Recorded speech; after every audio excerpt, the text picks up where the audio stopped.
ناظرین، کیا آپ جانتے ہیں کہ فلسطین کو یہودیوں کے ہاتھوں فروخت کرنے والا مسلمان عرب بادشاہ کون تھا؟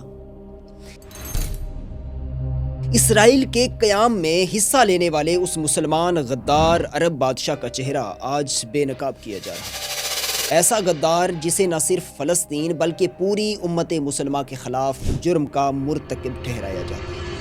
ناظرین، وہ شخص جو فلسطین کے ساتھ ساتھ مکہ اور مدینہ جیسے مقدس شہروں میں بدامنی کا بھی ذمہ دار بنا۔ ناظرین، ایک ایسا بے حس اور سنگ دل مسلمان بادشاہ جس نے اسرائیلی ریاست کے قیام میں کردار ادا کیا اور خلافت عثمانیہ کو بھی تہس نہس کر دیا۔ ناظرین، ساتھ ہی ہم آپ کو اس حقیقت سے بھی روشناس کرائیں گے کہ خلافت عثمانیہ سے تعلق رکھنے والے سلطان عبد الحمید کا نام سن کر یہودی کیوں خوف سے کانپنے لگتے ہیں اور کیوں یہودیوں نے ایک مسلمان بادشاہ کو سلطان عبد الحمید کے خلاف استعمال کیا۔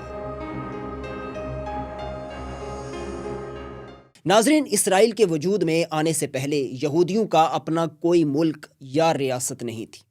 ان کی تمام اہم مذہبی جگہیں خلافت عثمانیہ کے زیر اثر تھیں۔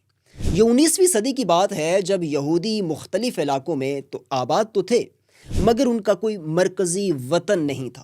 رسول کریم حضور جان کائنات صلی اللہ علیہ وسلم کی آمد سے قبل یہودی یروشلم میں آباد ہوا کرتے تھے، جہاں آج بیت المقدس موجود ہے۔ ناظرین، وہاں اللہ کے حکم سے حضرت داؤد علیہ السلام نے یہودیوں کے لیے ایک عبادت گاہ کی تعمیر شروع کی، مگر وہ اسے مکمل نہ کر سکے اور وفات پا گئے۔ ناظرین، اس کے بعد حضرت سلیمان علیہ السلام نے جنات کی مدد سے اس عبادت گاہ کو مکمل کیا جو بعد میں ہیکل سلیمانی کے نام سے مشہور ہوئی۔ یہودی ایک نافرمان اور سرکش قوم رہی ہے۔ اللہ تعالیٰ کی نافرمانی کے باعث ان پر کئی بار عذاب نازل ہوا ہے۔ ناظرین، یہاں تک کہ تابوت سکینہ اور تورات کے مقدس صحیفے بھی ان سے چھین لیے گئے اور ہیکل سلیمانی کو زمانے کی نظروں سے اوجھل رکھا گیا۔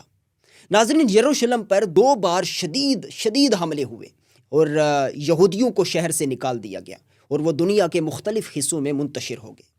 ناظرین، صدیوں تک ذلت و رسوائی کا شکار رہنے کے بعد یہودی اپنے ایک نجات دہندہ کے منتظر رہے جو ان کے عقیدے کے مطابق مسلمانوں کو تباہ کر کے دنیا پر یہودی حکومت قائم کرے گا۔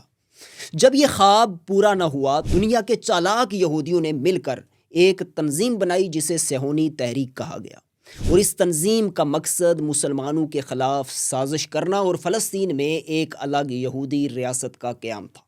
اور اسی مقصد کے تحت فلسطین کا انتخاب کیا گیا کیونکہ یہ علاقہ خلافت عثمانیہ کے زیر اثر تھا اور ان کی مذہبی کتابوں کے مطابق یہی وہ سرزمین تھی جہاں ان کا مبینہ نجات دہندہ ظاہر ہونا تھا۔ ناظرین، اس وقت فلسطین سلطنت عثمانیہ کا حصہ تھا اور سلطان عبد الحمید یہودیوں کی سازشوں سے بخوبی واقف تھے۔ 1897 کی بات ہے کہ صہیونی تحریک کے بانی تھیوڈور ہرزل نے ورلڈ صہیونی آرگنائزیشن کی بنیاد رکھی اور فلسطین میں یہودی ریاست کے قیام کی کوشش تیز کر دی۔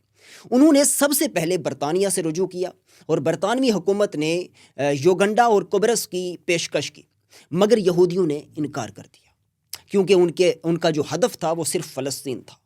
اور تھیوڈور ہرزل نے کئی بار سلطان عبد الحمید سے ملاقات کی اور بھاری مالی پیشکش کی، مگر سلطان عبد الحمید نے 2 ٹوک الفاظ میں کہا، فلسطین میری ذاتی جاگیر نہیں ہے بلکہ پوری امت مسلمہ کی امانت ہے، میں 1 انچ زمین بھی نہیں دے سکتا۔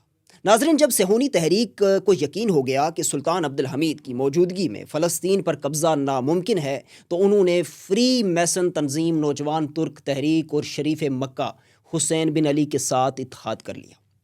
ناظرین، حسین بن علی وہ شخص تھا جس کی مدد سے خلافت عثمانیہ کا خاتمہ کیا گیا اور اسی کی بغاوت کے نتیجے میں مکہ اور مدینہ میں خلافت کے حامیوں کو ہتھیار ڈالنے پر مجبور کیا گیا۔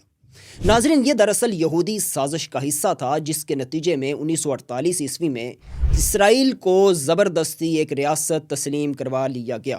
آج وہی اسرائیل غزہ اور فلسطین کے مسلمانوں پر ظلم کے پہاڑ توڑ رہا ہے، بیت المقدس کو شہید کرنے اور تیسرا ہیکل تعمیر کرنے کے خواب دیکھ رہا ہے۔ ناظرین، تاریخ کے یہ 2 کردار سلطان عبد الحمید اور شریف مکہ حسین بن علی دونوں مسلمان تھے، مگر ایک امت کا محافظ کہلایا، دوسرا غدار کہلایا۔